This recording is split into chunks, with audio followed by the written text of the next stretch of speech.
Mac Jones got benched in the third quarter in a horrible loss to the Dallas Cowboys in which he threw 2 interceptions. One that was a pick six, and another he had a fumble that got housed on his own 7-yard line. He brought it right back. So it was a very, very bad game for Mac Jones. Bailey Zappe went in, and Belichick was asked about why Mac Jones was benched, and this was his reason. Yeah, I don't think there was any point leaving him in the game. And will he be starting next week against the Saints? Yeah, just so there's no point leaving him in the game, Mike. So, Bill, was he benched for bad performance, or was he pulled because? No, I said there was no point leaving him out there, so I took him out. I didn't think there was any point leaving him out there, so I took him out. Oh, so I think it's time to ask the hard-hitting question, regardless of what Belichick says, because Belichick sometimes flip-flops on what he says versus what he does. Do you think it's time for the Patriots to bring in Bailey Zappe as the permanent solution for at least this year? I guess technically that would be forever. I don't think you bring Mac Jones in, but do you think Bailey Zappe should be the permanent solution at the Patriots quarterback position? I think they give Mac Jones a couple more games. Okay.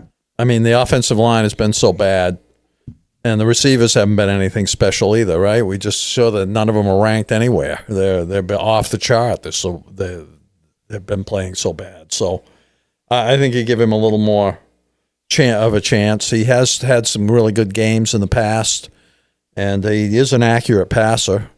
He just has to have the guts to stand in the pocket there when it's starting to collapse around him and keep his wits about him and find that open receiver and get rid of the ball. I do think the play calling has been poor too, right? I mean, they obviously they can't run the ball. So why don't they just stay in the shotgun, do the quick short passing game, dink and dunk, right? I would think they'd try to do that. That way he wouldn't be facing too much pressure, and he'd be getting the ball off faster. Generally, you're going to get 4 yards of pass play. It'd be better than just handing the ball off and a brick wall, right? It's just what it's been. Yeah. So I think the play calling has been pretty poor too. They're trying to call plays for a scheme that doesn't work because they don't have the talent.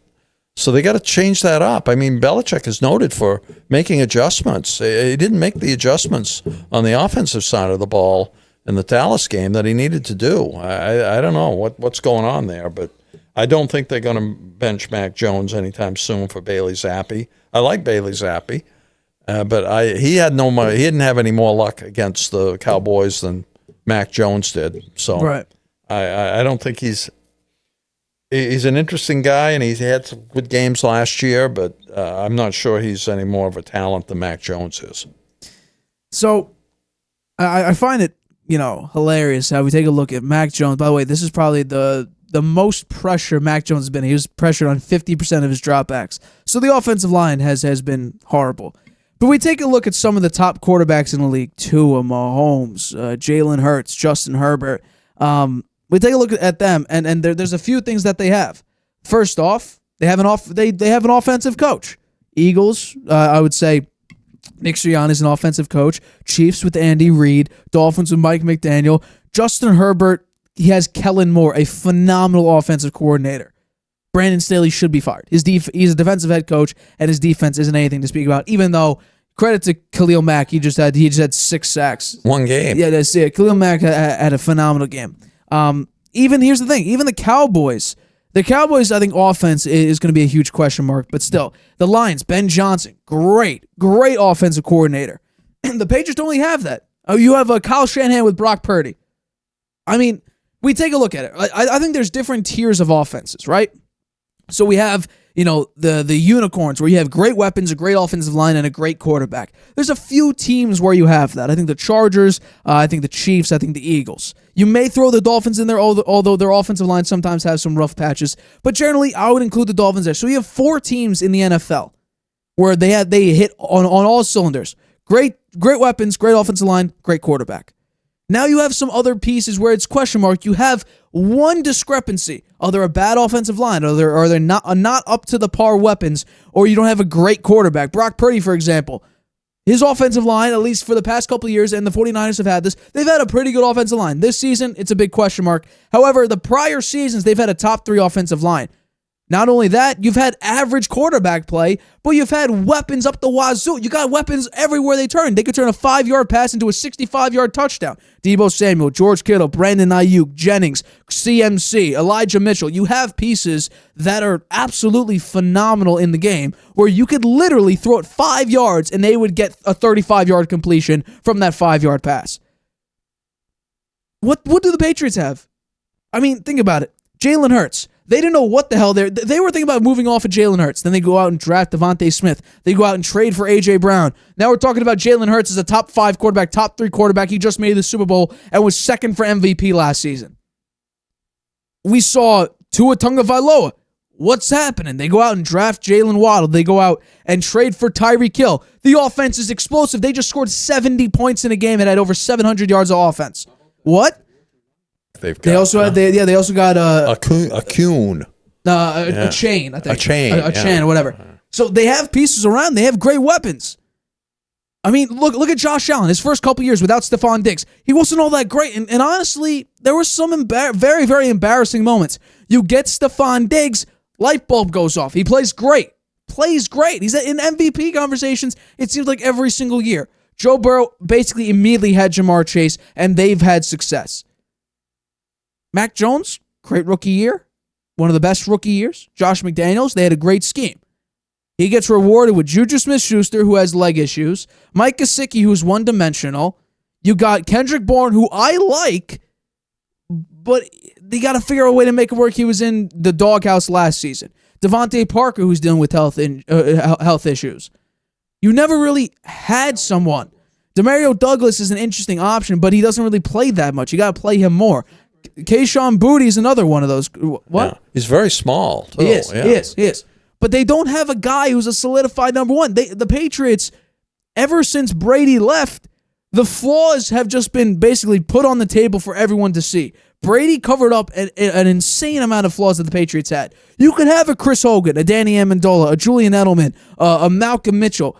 You could have subpar receivers and make them Super Bowl champions because you had one of, if not the greatest quarterback of all time. Take a look at week 1 for the Chiefs. Patrick Mahomes did not have a great game.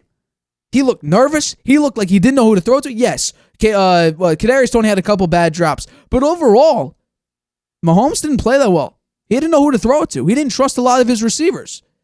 So the fact that Mac Jones is traded with, washed up people, I made the joke. The Bears have a landfill of wide receivers. Every receiver that basically any other team didn't want, they just dump it for the Bears to take. That's now sort of become the Patriots. A bunch of washed receivers, injury-riddled receivers and tight ends, no offensive line. That's who the Patriots are. And that's why I'm saying, no, Bailey Zappe should not be the quarterback. I think Bill Belichick, like we talked about, in the offseason, this actually falls a lot on him. He's the one that hires the coaches. He's the one that drafts the players. He's the one that signs the contracts. He's the one that goes out and searches for players to get.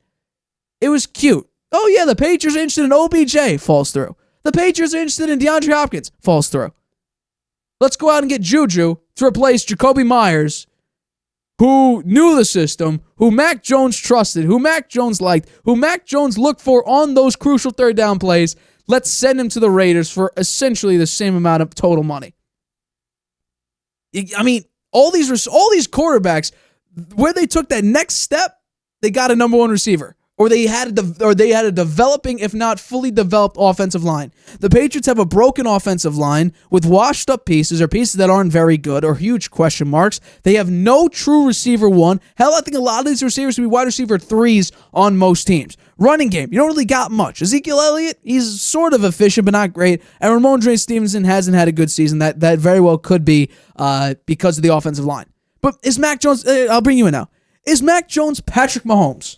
No. Is he Jalen Hurts? No. Is he any one of the top 12 to 13 to 14 to half the league in quarterback ranking? I would say no. Better? Right. So what do you have to do? It's the exact same thing the 49ers did for Jimmy G. It's the exact same thing that the Vikings did for Kirk Cousins. Bring in a number one. You have to bring in key pieces. Yeah. You cannot let Mac Jones do something that he isn't, and that's a creator. Belichick is trying to make this into something that isn't there. He's trying to make a dish without any ingredients. He's throwing in, let's add a week-old banana. Let's add some trash. Let's add a bunch of things. Let's add a split in half, whatever the case may be. There's no meal there. It's just scraps. So I really think Robert Kraft is looking for a playoff appearance, if not a playoff win.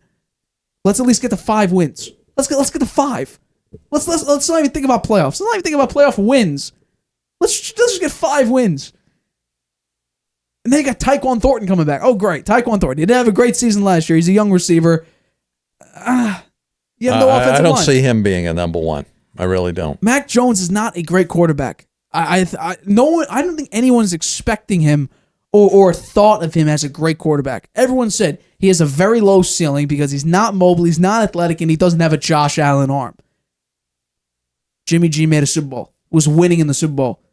He was winning in the fourth quarter of an NFC Championship game. If the 49ers defensive back just didn't let the ball go through his hands, Jimmy G may have won a Super Bowl back in 2021. But we'll never see that. We'll never know. Jimmy G outplayed Aaron Rodgers. Hell, Mac Jones outplayed Tom Brady in the Bucs-Patriots game a couple years ago. Mac Jones was a significantly better quarterback that day than Tom Brady. Mac Jones could play. You just got to give him something. The Patriots have nothing. They got a bunch of washed up broken pieces. You're making some good points. Belichick, I think something has to change. Mac Jones did not play good. He didn't even play okay. He played bad. But I can't say it's the same thing with Brock Purdy. He has so many weapons. We'll never actually fully understand. He has a great offensive line.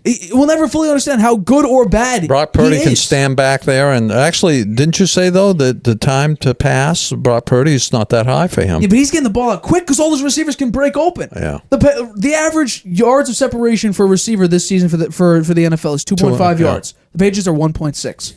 A yard and a half of space between him and defender. I guarantee you. I saw this online. I guarantee Brady would not succeed in this offense.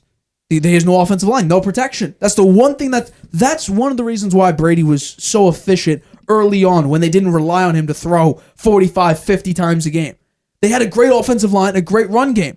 They didn't have great receivers. They just allowed Tom Brady to look and make his read and make the right throw. Mac Jones is taking one look, and then you got a guy coming from his left. He looks left, he has a guy coming to his right. He takes the snap, you got the center fall, you got David Andrews falling backwards, and you got like Micah Parsons in your face.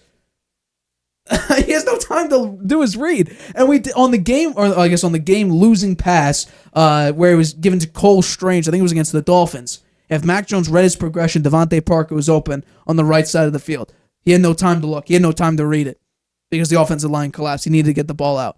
I think it was to Gesicki. Got to give him something. Mac Jones, yes, he's average. Yes, he has a low ceiling. Yeah, he's right now below average. But I would love to know one quarterback that would succeed in the Patriots offense with bottom 5 weapons, a bottom 2 offensive line. I would say right now, bottom 10 running backs.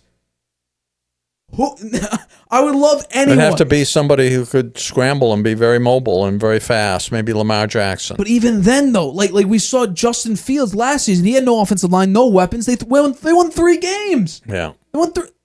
Lamar at least has a top. Since Lamar came to the league, they've averaged a top 5 offensive line, regardless of the weapons. So Lamar actually had time to make at least a decent read and then decide if he wants to run. Mac Jones doesn't have that liberty. I mean, Brock Purdy, Debo could separate. Kittle could separate. Brandon Ayuk looks like a wide receiver 1. Jennings looks good. CMC, you could just dish it down to him. I mean, CMC right now, it's a quarterback award, but CMC should be. Maybe City Soul should get in the game. Oh God! Don't even. I think right now. Has he been on the team now? Yeah. He's dealing with an injury. I think he was the lowest graded run blocking offensive line for the Patriots. Yeah. So if they don't have any run blocking now, putting in City So will only make it worse somehow. Got to give him weapons. Hi everybody! Thanks for watching. Make sure you subscribe here to get the latest from the show. Also, if you want to check out the full episode, make sure you click the I in the top right-hand corner right now. If you want to listen to this show anywhere you go, make sure you go to anchor.fm/The Harvey Hour or anywhere you get your podcasts.